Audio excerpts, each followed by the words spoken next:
The story begins with the narrator wandering the streets of St. Petersburg on a gloomy night, the gloomiest night you can conceive, dwelling on how others have ridiculed him all his life and slipping into the nihilism with the terrible anguish of believing that nothing matters. He peers into the glum sky, gazes at a lone little star, and contemplates suicide 2 months earlier despite his destitution. He had bought an excellent revolver with the same intention, but the gun had remained in his drawer since. Suddenly, as he is staring at the star, a little girl of about 8, wearing ragged clothes and clearly in distress, grabs him by the arm and inarticulately begs his help. But the protagonist, disenchanted with life, shoos her away and returns to the squalid room he shares with a drunken old captain, furnished with a sofa covered in American cloth, a table with some books, 2 chairs, and an easy chair. Old, incredibly old, but still an easy chair. As he sinks into the easy chair, to think about ending his life, he finds himself haunted by the image of the little girl, leading him to question his nihilistic disposition. Dostoyevsky writes, "I knew for certain that I would shoot myself that night, but how long I would sit by the table, that I did not know. I should certainly have shot myself but for that little girl. You see, though it was all the same to me, I felt pain, for instance. If anyone were to strike me, should feel pain, exactly the same in the moral sense. If anything very pitiful happened, I would feel pity, just as I did before everything in life became all the same to me. I had felt pity just before. Surely, I would have helped the child without fail. Why did I not help the little girl, then? It was because of an idea that came into my mind then. When she was pulling at me and calling to me, suddenly a question arose before me, which I could not answer. The question was an idle one, but it made me angry. I was angry because of my conclusion, that if I had already made up my mind that I would put an end to myself tonight, then now more than ever everything in the world should be all the same to me. Why was it that I felt it was not all the same to me, and pitied the little girl? I remembered, I remember, I pitied her very much, so much that I felt a pain that was strange and incredible in my situation. It seemed clear that if I was a man and not a cipher yet, and until I was changed into a cipher, that I was alive and therefore could suffer, be angry, and feel shame for my actions. Very well. But if I were to kill myself, for instance, in 2 hours from now, what is the girl to me, and what do I have to do with shame or anything on earth? I am going to be a cipher, an absolute zero. Could my consciousness that I would soon absolutely cease to exist, and that therefore nothing would exist, have not the least influence on my feeling of pity for the girl, or on my sense of shame for the vileness I had committed? It became clear to me that life and the world, as it were, depended on me. I might even say that the world had existed for me alone. I should shoot myself, and then there would be no world at all, not for me at least. Not to mention that perhaps there will really be nothing for anyone after me, and the whole world, as soon as my consciousness is extinguished, will also be extinguished like a phantom, as part of my consciousness only, and will be utterly abolished. Since perhaps all this world and all these men are myself alone. One strange consideration suddenly presented itself to me. If I had previously lived on the moon or in Mars, and I had been there, been dishonored and disgraced so utterly that one can only imagine it sometimes in a dream or a nightmare, and if afterwards I found myself on Earth and still preserved a consciousness of what I had done on the other planet, and if I knew besides what that I would never by any chance return, then if I were to look at the moon from Earth, would it all be the same to me or not? Would I feel any shame for my action or not? The questions were idle and useless, for the revolver was already lying before me, and I knew with all my being that this thing would happen for certain. But the questions excited me to rage. I could not die now without having solved this first. In a word, that little girl saved me, for my questions made me postpone pulling the trigger. Just as he ponders this, the protagonist slips into sleep in the easy chair, but it is a sleep that has the quality of wakeful dreaming. In one of many wonderful semi-asides, Dostoyevsky peers at the eternal question of why we have dreams. Dreams are extraordinarily strange. One thing appears with terrifying clarity, with the details finely set like jewels, while you leap over another, as though you did not notice it at all. Space and time, for instance. It seems that dreams are the work not of mind, but of desire, not of head, but of the heart. In a dream, things quite incomprehensible come to pass. For instance, my brother died 5 years ago. Sometimes I see him in a dream, he takes part in my affairs, and we are very excited, while I, all the time my dream goes on, know and remember perfectly that my brother is dead and buried. Why am I not surprised that he, though dead, is near me and busied about me?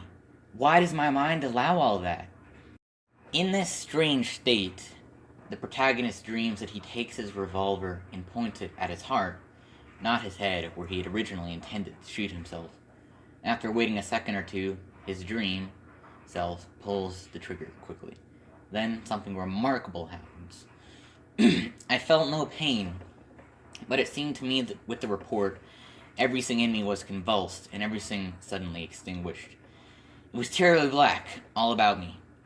I became as though blind and numb, and I lay on my back on something hard. I could see nothing, neither could I make any sound. People were walking and making a noise about me. The captain's bass voice, the landlady's scream. Suddenly there was a break. I am being carried in a closed coffin. I feel the coffin swing, and I think about that, and suddenly for the first time the idea strikes me that I am dead, quite dead. I know it and do not doubt it. I cannot see nor move, yet at the same time I feel and think. But I am soon reconciled to that, and as usual in a dream, I accept the reality without question. Now I am being buried in the earth. Everyone leaves me, and I am alone, quite alone. I do not stir. I lay there, and, strange to say, I expected nothing, accepting without question that a dead man has nothing to expect, but it was damp. I do not know how long passed, an hour, a few days, or many days. Suddenly, on my left eye, which was closed, a drop of water fell, which had leaked through the top of the grave. In a minute fell another, then a third, and so on, every minute. Suddenly deep indignation kindled in my heart, and suddenly in my heart I felt physical pain. It's my wound, I thought. It's where I shot myself. The bullet is there. And all the while the water dripped straight onto my closed eye. Suddenly I cried out, not with a voice, for I was motionless, but with all my being, to the arbiter of all that which is being done to me. Whoever thou art, if thou art, and if there exists a purpose more intelligent than the things that are now taking place, let it be present here also. But if thou dost take vengeance upon me for my foolish suicide, then know by the indecency and absurdity of farther existence that no torture whatever that may befall me can ever be compared to the contempt which I will silently feel, even through millions of years of martyrdom. I cried out, and was silent. Deep silence lasted a whole minute. Even one more drop even fell, but I knew and believed infinitely and steadfastly that in a moment everything would infallibly change. Suddenly my grave opened. I do not know whether it had been uncovered and opened, but I was taken by some dark being unknown to me, and we found ourselves in space. Suddenly I saw it was deep night. Never had such darkness been. We were born through space, and were already far from the earth. I asked nothing of him who led me. I was proud and waited. I assured myself that I was not afraid.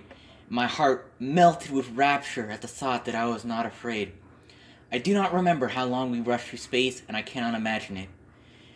It happened, as always in a dream, when you leap over space and time and the laws of life and mind, and you stop only there where your heart delights. Through the thick darkness he sees a star, the same little star he had seen before shooing the girl away. As the dream continues, the protagonist describes a sort of transcendence akin to what is experienced during psychedelic drug trips or in deep meditation states. Suddenly, a familiar yet most overwhelming emotion shook me through. I saw our sun. I knew that it could not be our sun, which had begotten our earth, and that we were an infinite distance away, but somehow all through me I recognized that it was exactly the same sun as ours, its copy and double. A sweet and moving delight echoed rapturously through my soul. The dear power of light, of that same light which has given me birth, touched my heart and revived it, and I felt life, the old life, for the first time since my death. He finds himself in a world, Earth-like in every respect except everything seemed to be bright with holiday, with a great and sacred triumph finally achieved. A world populated by children of the sun, happy people whose eyes shone with a great radiance, and whose faces gleamed with wisdom and with a certain consciousness, consummated in tranquility. The protagonist exclaims, "Oh, at the first glimpse of their faces, I understood everything! Everything!"